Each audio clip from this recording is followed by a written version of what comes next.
Quelqu'un me dit ce soir, parce que c'est vrai ce que tu dis, pourquoi Dieu a fait venir le déluge à Genèse chapitre 6? Pourquoi il a détruit Sodome et Gomorrhe à Genèse chapitre 19? Regardez bien aimé. J'enseigne du soir parce qu'on pose la barre ce soir. Amen. Pourquoi Genèse chapitre 6, Dieu a fait venir le déluge? Dieu était toujours dans la grâce. Même le déluge était une œuvre de la grâce. Sodome et Gomorrhe encore une œuvre de la grâce. Regardez. Vous avez vu quand quelqu'un a un cancer, si tu as un cancer au sein gauche par exemple, un cancer. Le cancer, si on s'amuse, les métastases vont envahir tout le corps, n'est-ce pas? Quand le médecin veut amputer le cancer, il veut te faire du bien ou du mal.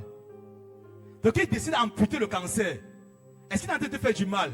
Est-ce que tu vas faire Genèse chapitre 6 et Genèse chapitre 19? À Genèse chapitre 6, on dit que le cœur des hommes, tous les jours étaient penchés vers le mal.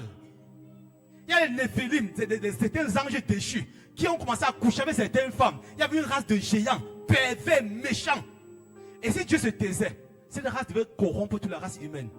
Qu'est-ce qu'il fallait faire? Que Dieu ampute ce cancer qui venait d'envahir la terre.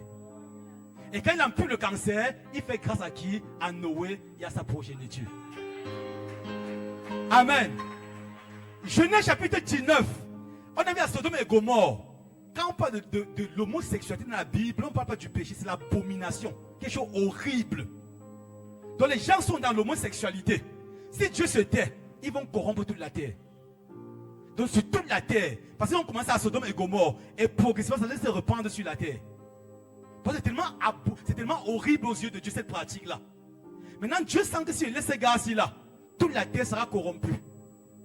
Et à un moment donné, partout, dans tous les continents, tous les coins de la terre, c'est la pratique qu'il va faire une. Qu'est-ce que Dieu fait? Il décide d'amputer le cancer. Donc il décide de chasser. Fait comment? Que l'autre sorte avec sa famille et il brûle toute cette ville-là. Donc brûler la ville, c'était l'œuvre de la grâce. Pour que tu sois préservé, pour que je sois préservé. Amen. Même comme certains sorciers se lèvent pour faire les mêmes choses. Amen. Dieu a préservé la race humaine. C'était encore l'œuvre de la grâce. Amen. Donc pendant 2500 ans, donc Dieu a fonctionné. Lisez toute la Bible avant Exode. Avant que Moïse enseigne. Ça fait 2500 ans. C'était la grâce partout.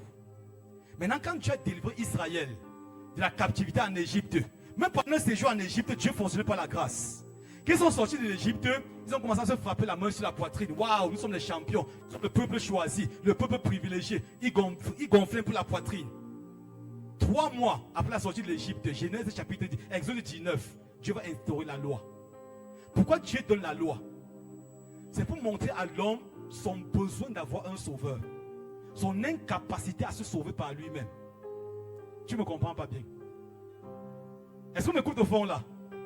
Donc Dieu donne la loi pour Dieu parce que l'homme était très fier de lui-même. Qu'ils sont sortis, waouh, nous sommes les champions, le peuple unique, le peuple choisi. Dieu a tué les Égyptiens et on commençait à se gonfler la poitrine. Ils étaient sûrs que non, c'est nous. En dehors de nous, il n'y a pas un autre peuple. Et ils comptaient plus sur leur mérite. Au point que tu vas dire à Moïse que convoque le peuple. Là, que non, Moïse, va écouter tout ce que Dieu dit, viens nous dire. Nous, on va appliquer tout ce que Dieu veut, on va faire ça. On peut faire ça. Donc Dieu va donner la loi premièrement pour leur montrer le besoin d'avoir un sauveur.